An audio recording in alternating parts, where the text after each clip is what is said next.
नमस्कार बच्चों। आज हम हमारी लोकतांत्रिक यानी पॉलिटिकल साइंस लोकतांत्रिक राजनीति पुस्तक जो है उसके चैप्टर संघवाद को करने वाले हैं। संघवाद जो है उसका सबसे पहला प्रश्न है कि संघवाद किसे कहते हैं। संघवाद किसे कहते हैं, संघवाद क्या चीज है और इसकी क्या विशेषताएं। आपको पता हो कि संघवाद का मतलब है कि हमारा जो आधुनिक लोकतंत्र है, हम जनता सरकार चुनती है तो लोकतंत्र है, तो आधुनिक लोकतंत्र में शासन को चलाने के लिए अलग अलग स्तर जो है बना दिए जाते हैं। जैसे केंद्र सरकार, राज्य सरकार, ये अलग अलग स्तर बना दिए जाते हैं। ये स्तर आपको पता है कि सबसे पहले मान लो राज्य सरकार है, राज्य सरकार से ऊपर केंद्र सरकार होती है, और जब ये ऊपर नीचे यूं विभाजन होता है तो इसको ऊर्ध्वाधर विभाजन कहते हैं। तो सत्ता का ऊर्ध्वाधर बंटवारा हो जाता है, ऊर्ध्वाधर बंटवारा हो जाता है तो उसे ही संघवाद कहते हैं। मतलब संघवाद की परिभाषा हो गई कि आजकल के आधुनिक लोकतंत्र में शासन को चलाने के लिए अलग अलग स्तरों के बीच अलग अलग स्तर जो है, राज्य स्तर, केंद्र स्तर, उस पे सत्ता का ऊर्ध्वाधर बंटवारा होता है। जब ऊपर नीचे की तरफ होता है तो ये ऊर्ध्वाधर स्थिति होती है, इसी को संघवाद कहते हैं। तो वापस देख लें संघवाद की परिभाषा के आधुनिक लोकतंत्र में शासन को अलग अलग स्तरों पर जो है सत्ता का बंटवारा कर दिया जाता है और ये बंटवारा ऊर्ध्वाधर कर दिया जाता है। तो ऐसे जो है ऐसी अवधारणा को संघवाद कहते हैं। इसमें आमतौर पर दो स्तर पाए जाते हैं। अभी मैंने बताया कि दो स्तर कौन से, तो आपके लिए छोटा सा प्रश्न ये भी है कि संघवाद के दो स्तर कौन कौन से होते हैं जो आपस में स्वतंत्र रह करके कार्य करते हैं। तो सबसे पहला स्तर है उसमें केंद्र सरकार और दूसरा है राज्य सरकार। सबसे पहले केंद्र सरकार और दूसरा राज्य सरकार। तो आपका छोटा प्रश्न ये भी तय हो गया कि संघवाद जो है उसको कितने स्तर हैं। तो उसके उसके जो हैं वो दो स्तर हैं, एक केंद्र सरकार और एक राज्य सरकार। जैसे हमारे राज्य सरकार में हमारी राजस्थान की सरकार है, मुख्यमंत्री हमारे अशोक गहलोत जी हैं। इसी तरह से जो केंद्र सरकार है उसमें हमारे प्रधानमंत्री नरेंद्र मोदी हैं। तो केंद्र सरकार और राज्य सरकार दो स्तर बांट दिए जाते हैं। केंद्र सरकार किस विषय पे काम करती है, जो राष्ट्रीय महत्व के होते हैं, राष्ट्रीय पूरे देश के महत्व के होते हैं। और राज्य सरकार जो होते हैं वो स्थानीय महत्व के विषयों पर कार्य करती है, स्थानीय महत्व के विषयों पर कार्य करती है। तो संघवाद किसे कहते हैं और ये कितने स्तर का होता है, तो ये आपको पता लग गया। अब संघवाद की विशेषताएं, छोटा प्रश्न आ सकता है यहाँ से, संघवाद की विशेषताएं क्या है। आप देखो संघवाद में अभी अपने पढ़ा के दो स्तर होते हैं, राज्य सरकार होती है और केंद्र सरकार होती है। ऐसा नहीं है कि वो दोनों अलग अलग होती है, दोनों एक दूसरे को कंट्रोल भी करती है। केंद्र सरकार राज्य सरकार पे कंट्रोल करती है। तो एक तो पहली बात होती है इसमें एकहरा शासन होता है या दोहरा शासन। दोहरा शासन होता है, एक राज्य स्तर पे और दूसरा केंद्र स्तर पे। तो पहली बात वही आ गई कि दोहरा शासन होता है। इसकी विशेषता एक राज्य स्तर, सत्ता का जो बंटवारा होता है वो राज्य स्तर का अलग, राज्य का मुख्यमंत्री अलग, राज्य की सरकार अलग और केंद्र की सरकार अलग होती है। दूसरा शक्तियों का बंटवारा भी होता है, सत्ता का बंटवारा तो होता ही है, शक्तियों का बंटवारा भी होता है। ये भी दो स्तर पे होता है, कुछ शक्तियां राज्य के पास होती हैं, कुछ शक्तियां केंद्र के पास होती हैं। लिखित और कठोर संविधान, कि हमारा संविधान जो है लिखित रूप में है और सबसे बड़ा संविधान है और कठोर है, ऐसे नहीं है आसानी से कोई बदला जा सकता है। इसलिए ये लिखित और कठोर संविधान भी विशेषता है हमारे संघवाद की।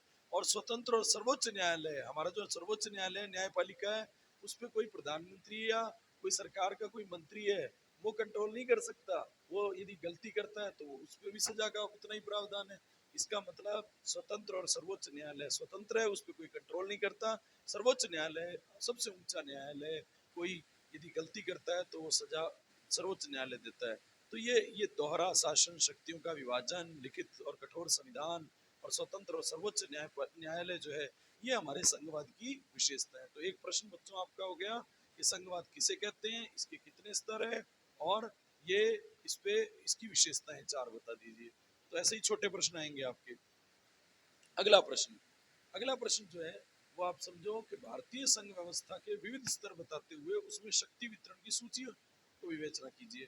कि विभिन्न स्तर बताने संघवाद के, हमारी जो भारतीय संघ व्यवस्था है, तो भारतीय संघ व्यवस्था के विभिन्न स्तर बताने हैं और साथ साथ में उसके जो है स्तरों की सूचियां बनानी है कि उसका जो शक्तियों का विभाजन जो किया है वो किस तरह से किया है। तो आपको बता दूं कि भारतीय संघवाद के दो स्तर हैं। अभी हमने पढ़ा केंद्र स्तर और राज्य स्तर, दो स्तर होते हैं। लेकिन 1992 में 1992 में 73वां और 74वां संविधान संशोधन हुआ। 73वां और 74वां संविधान संशोधन कब हुआ? ये 1992 में। और इससे स्थानीय स्वशासन की तीसरी संस्था आ गई, पंचायत और नगर पालिका, तीसरा स्तर हो गया। अब तीन स्तर हो गए, पहले केंद्र स्तर था, राज्य स्तर था, लेकिन 1992 में 73वां और 74वां संविधान संशोधन के द्वारा तीसरा स्तर भी बना दिया है, तीसरी संस्था स्थानीय स्वशासन की बना दी है, जिसमें पंचायतें, गांवों में पंचायतें होती हैं और शहरों में नगर पालिका होती है, उनको भी मान्यता दे दी। तो आपसे पूछा जाए कि वर्तमान में कितने स्तर हैं, तो वर्तमान में तीन स्तर हैं। सबसे छोटा स्तर जो है स्थानीय स्वशासन का स्तर है, जिसमें पंचायत और नगर पालिका होती है। दूसरे पे राज्य स्तर है और तीसरे पे केंद्र स्तर है। फिर उसके बाद शक्तियों का विभाजन तीन सूचियों के माध्यम से किया जाता है। इन तीनों में शक्तियों का विभाजन कैसे होता है? सबसे पहले संघ सूची की बात करते हैं। कोई राष्ट्रीय महत्व का विषय है, संघ सूची का मतलब केंद्र की सूची है, केंद्र की सूची, उस पे केंद्र ही कानून बनाता है। तो कानून बनाने का अधिकार केंद्र को होता है, यानी राज्य उसमें इंटरफेयर नहीं कर सकता। कोई राष्ट्रीय महत्व का विषय है, जैसे प्रतिरक्षा है, विदेशी मामले हैं, संचार है, बैंकिंग है, मुद्रा है, ये सारे के सारे कानून बनाने का अधिकार इन पर केंद्र सरकार को होता है। और राष्ट्रीय महत्व के विषय होते हैं ऐसे, ऐसी सूची, संघ सूची उसको कहते हैं जिस पर कानून बनाने का अधिकार जो है वो केंद्र सरकार का होता है। और ये राष्ट्रीय महत्व के विषयों के ऊपर जो है कानून बना सकते हैं, जैसे प्रतिरक्षा, विदेश मामले और मुद्रा, बैंकिंग, संचार, रेल, ये सब जो है संघ सूची के विषय हैं। फिर उसके बाद संघ सूची के विषय के बाद सेकंड आती है राज्य सूची के विषय। राज्य सूची के विषयों की बात करें तो आपको पता है राज्य सूची के विषय स्थानीय महत्व के विषय पर वो कानून बनाते हैं। कानून बनाने का अधिकार बताओ इसमें संघ को होगा या राज्य को? राज्य सूची के विषय पे किसको होगा? राज्य को। तो संघ सूची के विषय पे केंद्र को और राज्य सूची के विषय पे राज्य को। जैसे पुलिस व्यवस्था, राजस्थान की पुलिस अलग है, पंजाब की पुलिस अलग है, महाराष्ट्र की पुलिस अलग है, इसका मतलब ये राज्य पुलिस राज्य सूची का विषय। इसी तरह से व्यापार, व्यापार, वाणिज्य, कृषि, सिंचाई, ये सब जो है राज्य सूची के विषय हैं। इसके बाद अवशिष्ट सूची आती है, जो दोनों अनुसूची में जो विषय संघ सूची में भी नहीं है और जो विषय राज्य सूची में भी नहीं है, उस पर कानून बनाने का अधिकार भी केंद्र को होता है।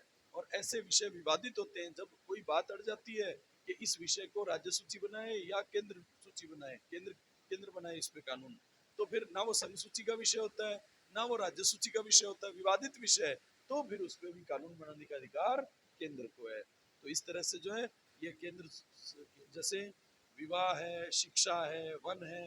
शिक्षा जो है समवर्ती सूची का विषय है, इसमें केंद्र सरकार कानून बनाती है और राज्य सरकार अपने अपने शिक्षा को लागू कर देती हैं। तो इस तरह से शिक्षा जो है एक जैसी किताब पूरे भारत में लग रही है, इसका मतलब शिक्षा समवर्ती सूची का विषय है। अवशिष्ट सूची का वन है, विवाह है, ये सब जो है ये इस सूची के विषय हैं। फिर उसके बाद हम और आगे बात करें, अगला प्रश्न है, तो हमने अब तक दो प्रश्न किए। पहला प्रश्न किया कि संघवाद किसे कहते हैं और उसके दो स्तर कौन से हैं। दूसरा प्रश्न था संघवाद जो है वो कितने स्तर होते हैं और उसकी शक्तियों का विभाजन कितनी सूचियों में होता है। तो संघ सूची, राज्य सूची और अवशिष्ट सूची। अगला है संघवाद का गठन के तरीके, मतलब संघवाद कैसे बनाएंगे। तो संघवाद बनाने के दो तरीके हैं। कितने तरीके हैं संघवाद बनाने के? कितने तरीके हैं? दो तरीके हैं। तो आप समझो, पहला तरीका है साथ आकर संघ बनाना। पहला तो है साथ आकर संघ बना, संघ मतलब ग्रुप है, तो संघ साथ आके संघ बनाना। और दूसरा है साथ रख कर संघ बनाना। तो मान लो दो तरीके हैं, एक तो है कि मान लो आप लोग क्या करो कि संघ माने ग्रुप बनाना है, एक तो सारे लोग इकट्ठे हो जाओ, तब तो है साथ आकर के संघ बनाना, इकट्ठे हो जाओ। एक है एक आदमी मेन हो और वो सारों को एक एक को जोड़े, तो वो है साथ रख कर संघ बनाना। दोनों में फर्क है। दो तरीके कौन कौन से संघवाद बनाने के? साथ आकर संघ बनाना, साथ रख कर संघ बनाना। सबसे पहला तरीका साथ आकर रख जो है संघ बनाना। जब दो या दो से अधिक स्वतंत्र राष्ट्रों को साथ लेकर बड़ी इकाई राष्ट्र निर्माण किया जाता है, जब दो या दो से राज्य दो से राज्य, दो या दो से अधिक राज्य जब आपस में मिल करके, राष्ट्र मिल करके एक ही राष्ट्र बना देते हैं तो साथ मिल करके चलते हैं। ऐसे इस प्रक्रिया को साथ आकर संघ बनाने की प्रक्रिया कहते हैं। इसमें प्रांतों की सरकारों को समान अधिकार प्राप्त होते हैं, जितने भी राज्य जुड़ेंगे उन सबको समान अधिकार प्राप्त होंगे, तथा प्राप्त केंद्र की तुलना में अधिक शक्तिशाली प्रांत जो होंगे वो केंद्र की तुलना में ज्यादा शक्तिशाली होंगे। मान लो आप अपना ग्रुप बनाओ और 4 लोग ग्रुप बनाते हैं, 4 लोग अपनी स्वेच्छा से ग्रुप बनाते हैं कि हम जी पार्टनरशिप करते हैं, ग्रुप बनाते हैं, तो बताओ चारों को लाभ और हानि बराबर होगा कि नहीं होगा? तो मतलब प्रांतों को ज्यादा महत्व होता है बजाय केंद्र के। तो ऐसी तरीके की जो है धारणा वो साथ आके संघ बनाने की है। इसके बाद दूसरा तरीका है संघ बनाने का, साथ रख कर संघ बनाना।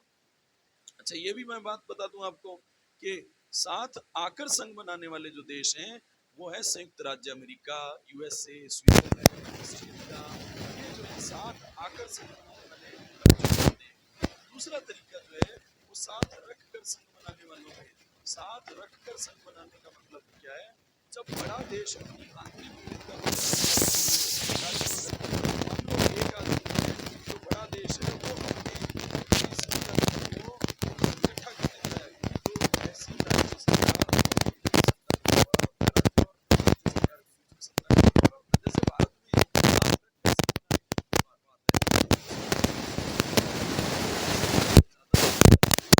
की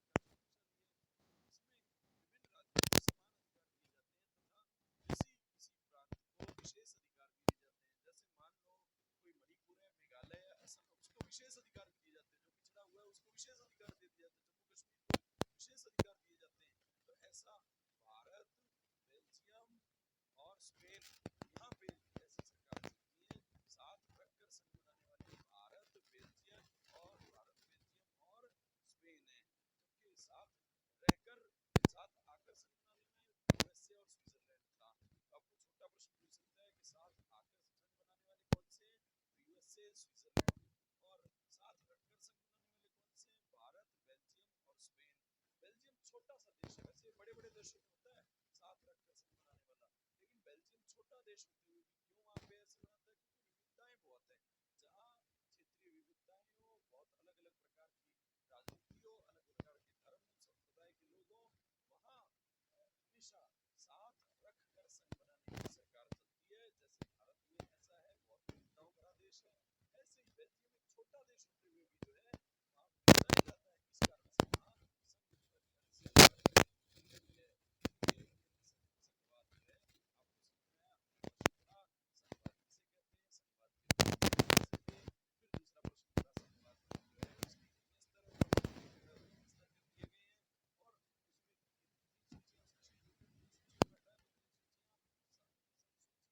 राज्य सूची और संपत्ति सूची यानी विशिष्ट सूची में। फिर उसके बाद हमने पढ़ा संघवाद बनाने के तरीके क्या है। तो 2 तरीके हैं, एक साथ आकर संघ बनाना, एक साथ रखकर संघ बनाना। साथ आकर यूएसए और वो स्विट्जरलैंड है, और साथ रखकर संघ बनाना वहां बनता है जहाँ अलग अलग जैव विविधता, अलग अलग विविधता पाई जाती है, बहुत बड़े आकार का देश होते हैं। लेकिन बेल्जियम छोटा देश होते हुए भी वहां साथ रखकर